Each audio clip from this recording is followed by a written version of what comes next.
This is a production of WKNO Memphis. Production funding for Behind the Headlines is made possible in part by the WKNO Production Fund, the WKNO Endowment Fund, and by viewers like you. Thank you. Representative Steve Cohen on debt, Delta Airlines, and the state of Congress tonight on Behind the Headlines.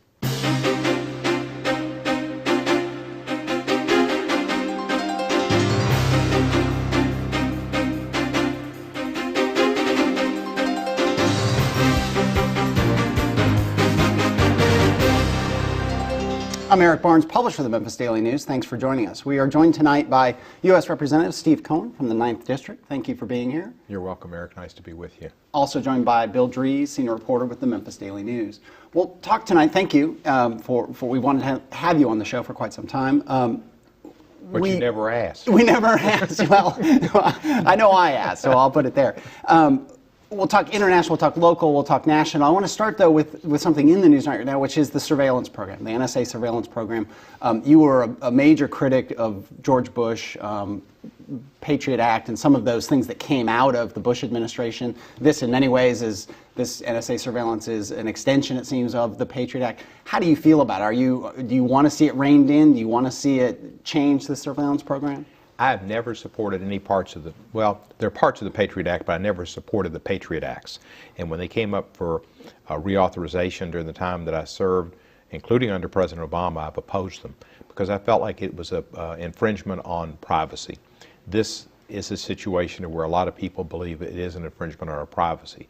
It is clear, and I think the President has tried to make it known, and I think it's true, that they're collecting data. Metadata. It's the numbers, not the conversations. And they're not looking at them unless there's a connection to terrorism and they can make that connection.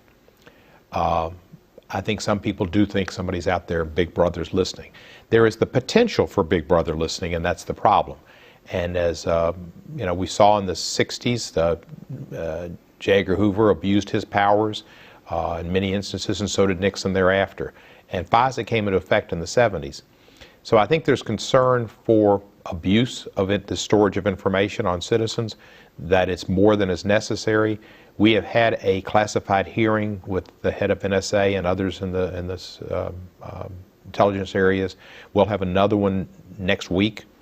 I look forward to all the information I can avail myself of. And I've got some amendments I'm going to propose to the FISA bill and hope we can improve it for the safety of our citizens. It does seem like you're getting a lot of people, politicians, government officials, the companies like Apple and Verizon, some of these companies that are providing data, saying, let's put more transparency on the situation. That there are people who say you got to do this to prevent terror, attacks and so on, but there could be more transparency, there could be more disclosure. Is that the direction you'd like to see it going? Well, it's one of the directions, and I think that the FISA court's opinion should at least be made more transparent. Now, they can't give away classified data within those opinions, and sometimes it's hard to redact the information and still give the opinion, but somehow that could be accomplished, I believe. I don't like the composition of the FISA court. Right now the FISA court's appointed, there are 11 members, appointed by the Supreme Court Chief Justice. It made me think, and it's maybe a little bit fine-tuning, but it made me think, well, who's on the court? 10 of the 11 appointees were appointed by Republican presidents. That doesn't necessarily mean they all think alike. For instance, John Paul Stevens, one of my favorite justices, was appointed by a Republican president and turned out to be a very balanced and toward progressive justice, and there have been others like that. But I think it shows a possibility that most of the people in the FISA court have a certain way. So I'm proposing that we change that, and we have 3 appointed by the Chief Justice, 4 by the leaders in the Senate, and 4 by the leaders in the House, so that at least be 4 of the 11 will be appointed by a different political party and possibly have a different persuasion toward privacy. And I also think we should have opinions made public, and I think you should have at least 60% of the justices say that something is valid before it's valid, so that you've got a strong support for any action taken for the interest of security of our country. Okay. Bill. Congressman, should members of Congress have been surprised by these revelations? Was this something that Congress signed off on or that Congress knew it signed off on to this extent? Well, Bill, that's still not exactly clear, and I did say that the officials in our first briefing suggested or stated that there were many hearings that they had made available in data through the Intelligence Committee, where they asked the chairman of the Intelligence Committee, Mike Rogers, to make available to us information. I don't recall any of that, and don't believe that occurred. Now, Mike might not have passed it on or said he can come in and see this or whatever, but I remember some opportunities to be briefed, but I don't know how many times. And he said Judiciary, which I'm on, and Intelligence. So I thought that maybe Congress was a little asleep at the wheel and they'd supported this, and they should have known better. But I've asked for information from those individuals, specifically the dates and the purposes of those briefings, because they might have overstated their bounds in what they said. You know, one thing that you know about intelligence people, they don't tell the truth. That's their business, is to lie. And I had just been in Russia, which I'm sure we'll get to, and met with the FSB, the deputy in charge of the FSB, which is their KGB successor, and their business is lying. And so, you know, we found out that the NSA folks lied to Senator Wyden and lied to other senators, Mark Udall, in questioning in the Senate, and then said something about I was as truthful as I could be under the circumstances. Well, I mean, it's a lot of mirrors and smoke. You mentioned Russia. You were in Russia recently. Tell the viewers a little bit why you were there on a delegation with some other congressmen, follow up to the Boston bombings, correct? It was Dana Rohrabacher, who's a good friend from California, a Republican, invited me to go with he and Michelle Bachmann and Steve King, which some would have thought of as Murderers Row, and to some it's extent kind of an it eclectic is. Group. It's kind of uniform in their objections even to Boehner. Yeah. And they've been the leaders in the anti-Boehner world. There was one Democrat for 2 days, Bill Keating, and there was another Republican who's become a good friend, Paul Cook, who's a freshman, 70-year-old freshman, who calls, he says, I'm just an old dumb Marine. Well, he's not dumb at all, and he's a brilliant guy, really. And I got to kind of be real fond of him and appreciative of his experiences. But we went to Russia to look at kind of a follow-up on the Boston terrorism. We had meetings. We went to North Ossetia as well to visit the Beslan school, where there was the death of about 320 people, 180 children in 2004. Terrorists took the school. Terrorists responsible, but the Russians didn't want to negotiate, came in and caused the roof to come down, and terrible tragedy. And then we visited with different people in Russia, and I don't know that we found out too much additional information, because again, as I say, the FSB, you don't know if they're lying to you. Yeah. But they claim they had asked for data, and I believe they did. The FBI Director Mueller confirmed at a hearing when I asked him that they had requested information when Tamerlan Tsarnaev was returning to Russia. They wanted to know, and the FBI didn't tell them. And they said if we'd have known, this tragedy might not have occurred. Quite possibly. I presume what he was saying, it's a presumption and a leap, is that they'd known he was in back in Russia, in Dagestan, which he was in 20, I think it was 2012, that they'd offed him. They offed two of his buddies, and he split right after that. Yeah. So, you know, we should have told them, but we didn't tell them, and it was an error, and FBI Director Mueller said, we've corrected that error. Well, hopefully they have, but they shouldn't have made it in the first place. They also gave them information about this fellow that was down in Orlando, was killed by FBI agents during his interrogation, where he was allegedly about to sign a confession for murdering 3 citizens in Boston, one of whom was a friend of Tamerlan Tsarnaev's. And they were marijuana dealers, and allegedly it made it look like a marijuana drug death, but they left $5,000 in cash and sprinkled their bodies with marijuana. Then the guy, Tsarnaev, didn't come to the funeral. So it's thought that maybe Tsarnaev could participate with this other gentleman of Chechnyan descent to kill him. And allegedly, but the Russians tipped us off about this guy because they were listening in their conversations apparently in Boston. Yeah. So there's all kind of people out there listening. You talked about going there with a group of Republicans and who are friends of yours. That gets to a thing that people, they think of Congress, that, well, there are no friendships between Republicans and Democrats. It's just one big dysfunctional group. Is it, you're now in your, fourth? My fourth term. Fourth term, 8 years or so. Is it as dysfunctional as it seems? not dysfunctional on a personal level. I mean, Republicans and Democrats get along. We're friends. I've got lots of Republican friends, lots of them.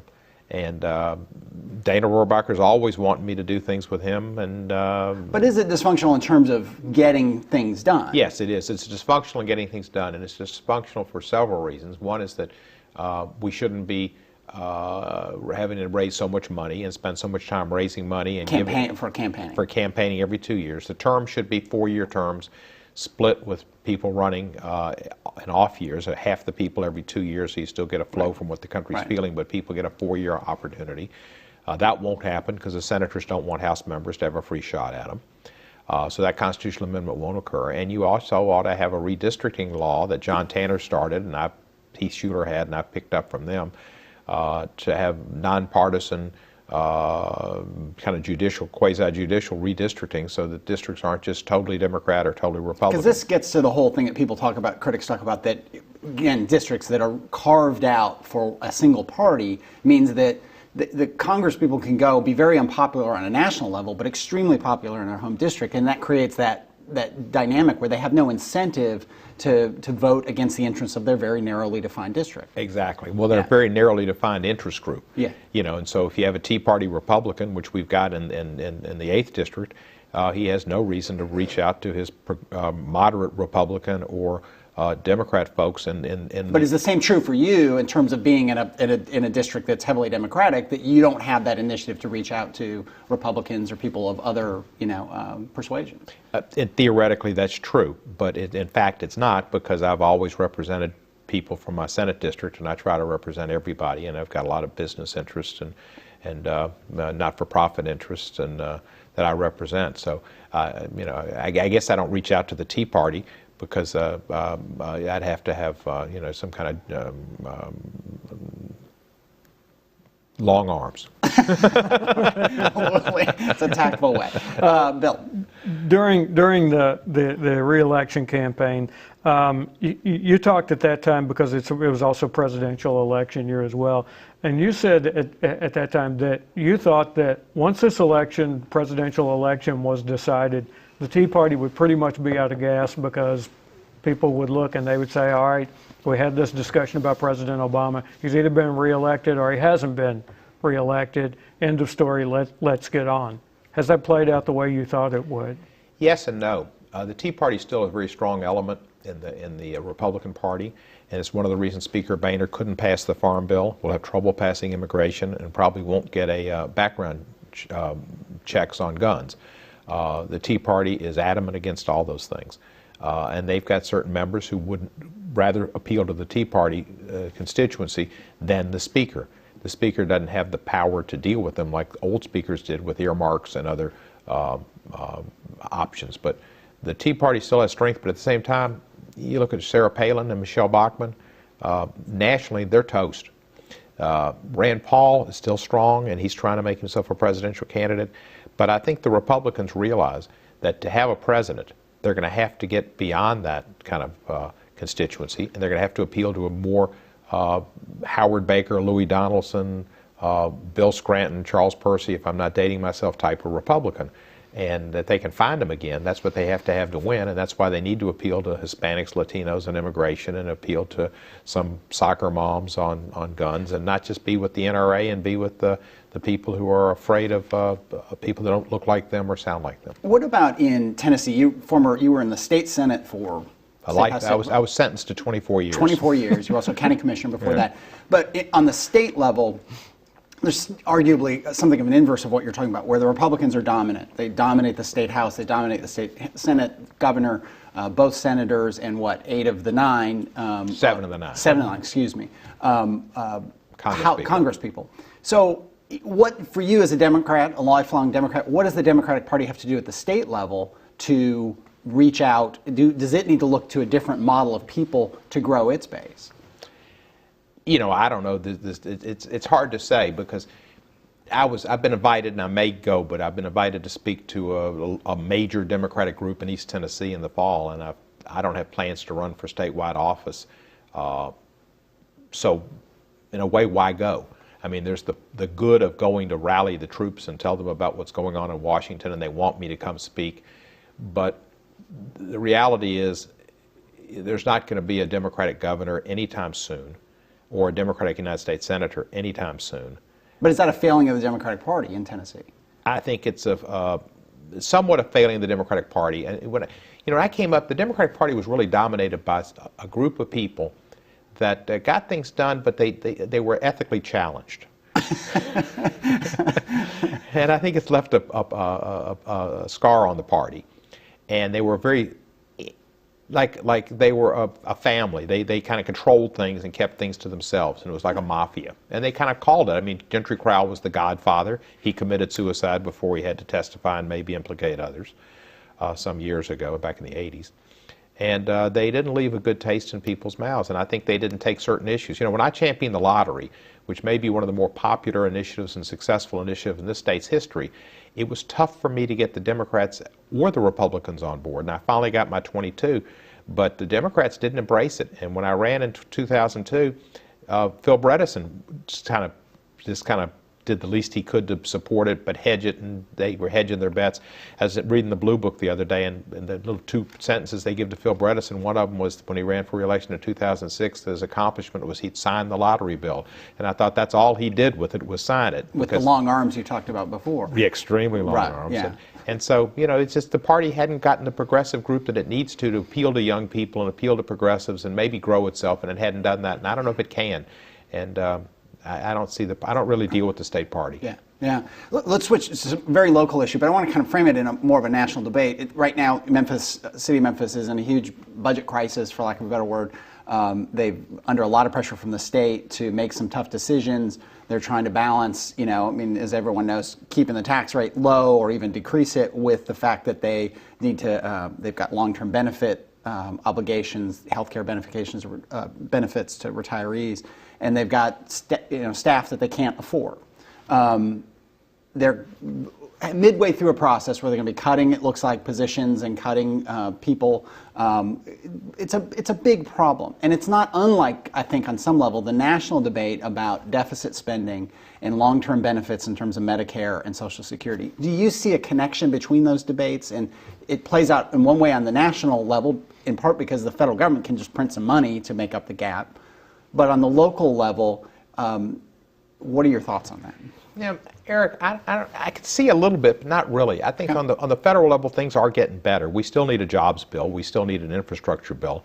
And we've woefully inadequately funded our infrastructure and maintained it, and that'll cost us in the long run in productivity as well as possibly loss of lives and the high cost of repairs when bridges crumble and problems occur.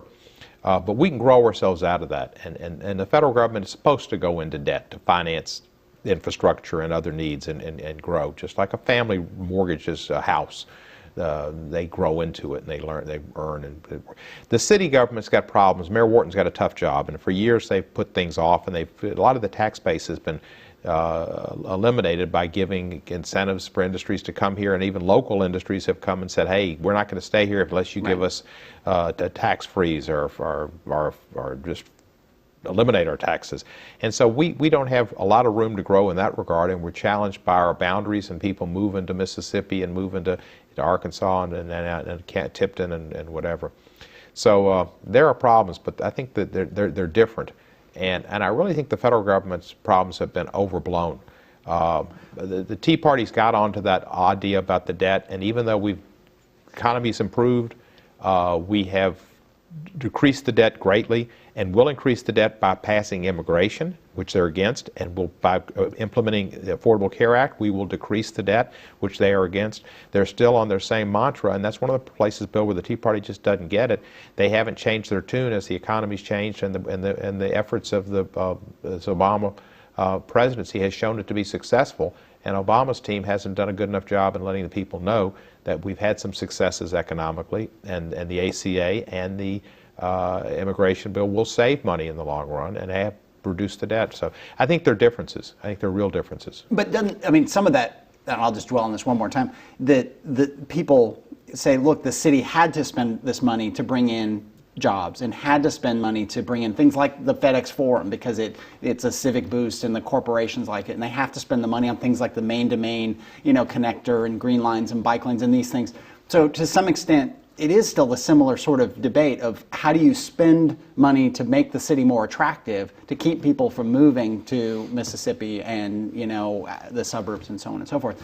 And part of my question is there more you can do as a U.S. representative to help Memphis in that sense, or is it just really it's beyond the federal government's purview?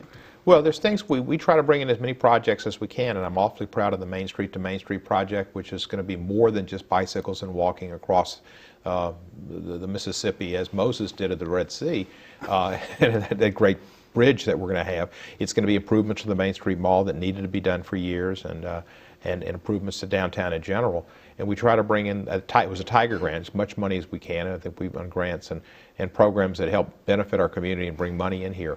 But directly, it's a city issue and a chamber issue to bring in business and bring in jobs and to try to staunch the exodus of people and businesses. And it's tough when you've got two states right here competing with you with tax incentives. There's so much gone to Mississippi, and I don't know how we're going to be able to.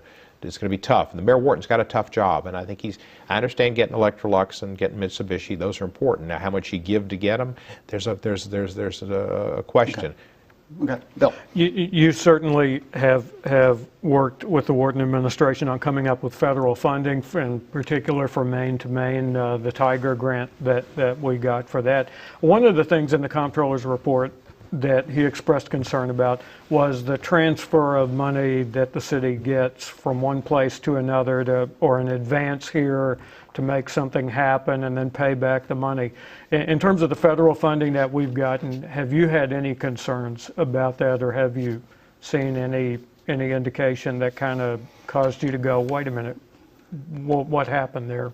Well, I respect Justin Wilson greatly. The comptroller's an outstanding public servant. I'm happy he brought some, the city council and the mayor to the table of realizing long-term debt's a serious problem. I haven't seen federal funds being used improperly, and so I haven't had that concern. I'm just concerned as a citizen of Memphis who wants to see the city prosper and a taxpayer. Okay.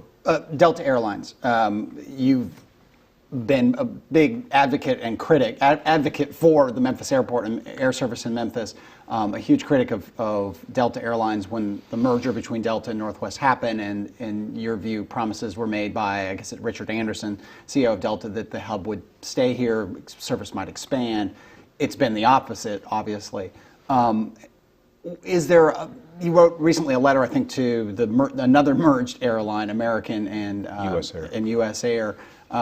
Do you have some hope that there will be increased competition, that maybe on the other side of losing the Memphis hub, we actually get better fares and more competition among the airlines who do remain? I think we'll get better fares. Jack Sammons is a positive go-getter, and I think he's head of the airport authority. He's going to do all he can, and George Cates is a great guy who's working on that. I'm meeting with those folks this afternoon to see where they're going. I suspect Southwest is going to come in here a little bit stronger than they are. I wish they'd keep their Atlanta route open. I hope American and US Air will bring another flight or two. I mean, they're not going to bring another hub.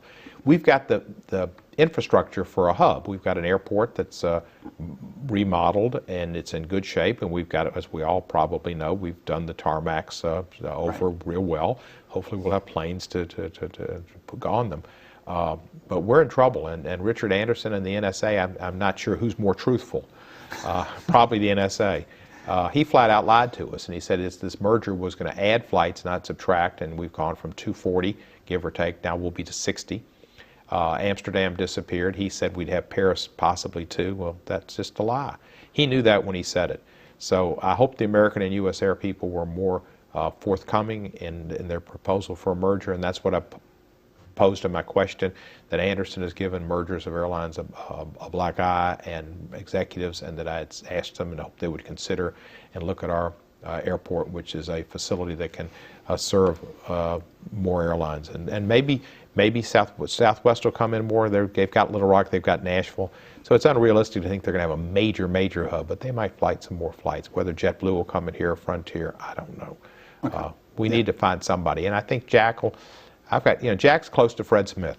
The bottom line is Fred Smith is our best hope, because they fly so many people in and out of here, pilots, executives, and they can put cargo on those planes to help subsidize them. I think, Jack is like, he's close to Fred. Yeah. Okay. Just a minute left, Bill. You talked a bit about immigration reform. Immigration reform is also a local issue because it's a local issue in a very different way from, I think, the national debate we've seen over borders and fences in that regard. What do you look to come out of the discussion about that? What I'd like to see have comprehensive immigration reform. I think it will reduce the debt. I think that there are citizens, the people in this country who want to be citizens, adults and kids, and the kids came here without any, malevolent intent. They came with their parents. They've lived here. I've seen them at Kingsbury High and other places. Good kids that want to serve in the military. They want to go to our state colleges at reasonable prices and get Hope scholarships, which they can't now because they're not citizens. We need that workforce. One of the first opportunities I had when I was elected to Congress in orientation session was at Harvard. And the head of the Kennedy School is a demographer, and he told us then that we do not have in the future a workforce that will keep our economy moving where we want it to be. And a lot of that's going to be Hispanics who come in and fill in. We need many more STEM, science, technology, engineering, and math people. And some of them will be Hispanics who are here and can be made legal. We need to have that and save money. All right, I'm going to leave it there. Thank you for being here. Thanks for joining us. Eric, Thanks, Bill. nice to be with you. Absolutely, and thank you for joining us. Join us again next week. Good night.